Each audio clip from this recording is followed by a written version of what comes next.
Hi అండి, welcome back to my channel cooking for you 99. ఈరోజు మన వీడియోలో రెసిపీ వచ్చేసి tomato dry prawns curry. Smell లేకుండా టేస్టీగా సింపుల్గా ఎలా చేసుకోవాలో ఈ వీడియోలో మీకు చూపిస్తాను. ఇప్పుడు మీకు కావాల్సినన్ని ప్రాన్స్ తీసుకోండి. ఇలా తీసుకొని వాటికి ఉండే హెడ్ అండ్ టెయిల్ ఇలా వేస్టేజ్ అంతా ఏమి లేకుండా నీట్గా తీసేసుకోవాలి. చూడండి, ఇలా చూస్తున్న విధంగా మొత్తం తీసేసుకోవాలి. చూడండి, ఇలా అన్నీ నీట్గా తీసేసుకొని పక్కన పెట్టేసుకోవాలి.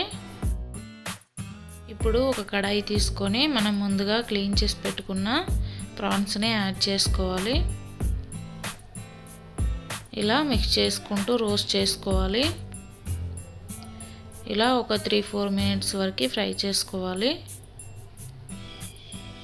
ఇలా చేయడం వల్ల రొయ్యల్లో ఉండే వేస్టేజ్ అంతా పోతుంది. ఇప్పుడు ఇలా మంచిగా ఫ్రై చేసుకున్న తర్వాత వేరొక బౌల్లోకి తీసుకోవాలి.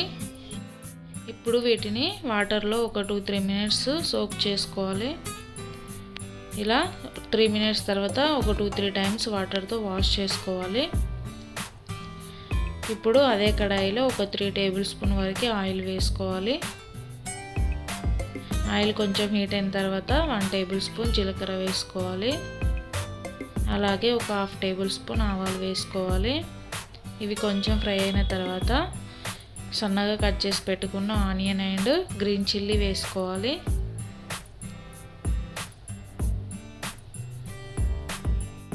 ఇలా వేసుకున్నాక ఒకసారి కలుపుకోవాలి.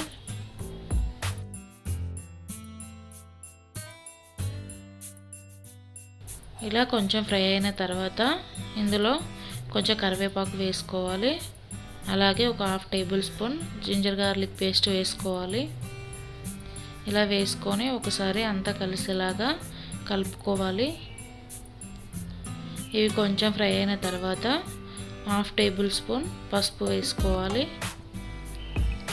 ఇది కూడా ఒకసారి కలిపేసుకొని ఇప్పుడు ఒక 3 టమాటోస్ని ఇలా కోర్స్గా గ్రైండ్ చేసుకొని వేసుకోవాలి. ఒకసారి అంతా కలిసేలాగా మిక్స్ చేసుకోవాలి.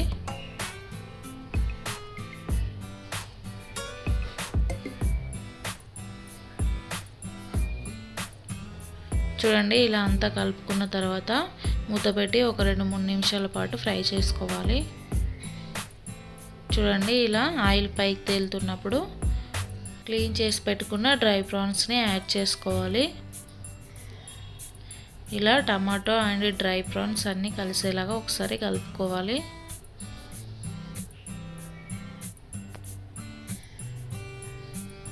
ఇప్పుడు ఇందులో 1 టేబుల్ స్పూన్ ధనియా పౌడర్ వేసుకోవాలి. అలాగే ఒక 1/2 టేబుల్ స్పూన్ జీలకర్ర పౌడర్ వేసుకోవాలి. ఇలా వేసుకున్నాక ఒకసారి కలిపేసుకోవాలి. ఇప్పుడు ఇందులో మీ టేస్ట్కి సరిపడా సాల్ట్ వేసుకోవాలి.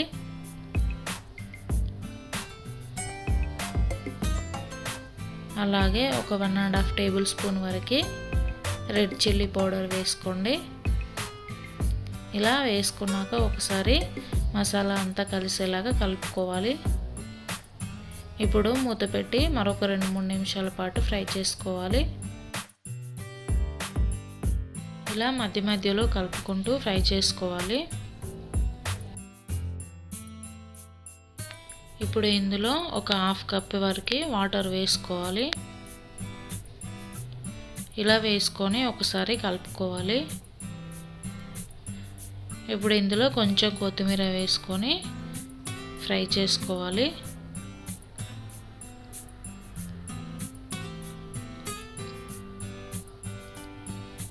ఇప్పుడు మూత పెట్టి ఒక 2-3 నిమిషాల పాటు సిమ్లోనే ఫ్రై చేసుకోవాలండి. చూడండి, ఒక 3 నిమిషాల తర్వాత ఆల్మోస్ట్ కర్రీ రెడీ అయిపోయిందండి. ఇప్పుడు ఇందులో లాస్ట్గా కొంచెం కొత్తిమీర వేసుకుంటే టేస్టీగా ఉండే tomato dry prawns curry ready. అంతే అండి. నా ఈ వీడియో కనుక మీకు నచ్చినట్లయితే ప్లీజ్ లైక్ చేయండి, షేర్ చేయండి, సబ్స్క్రైబ్ చేసుకోండి. Thank you for watching.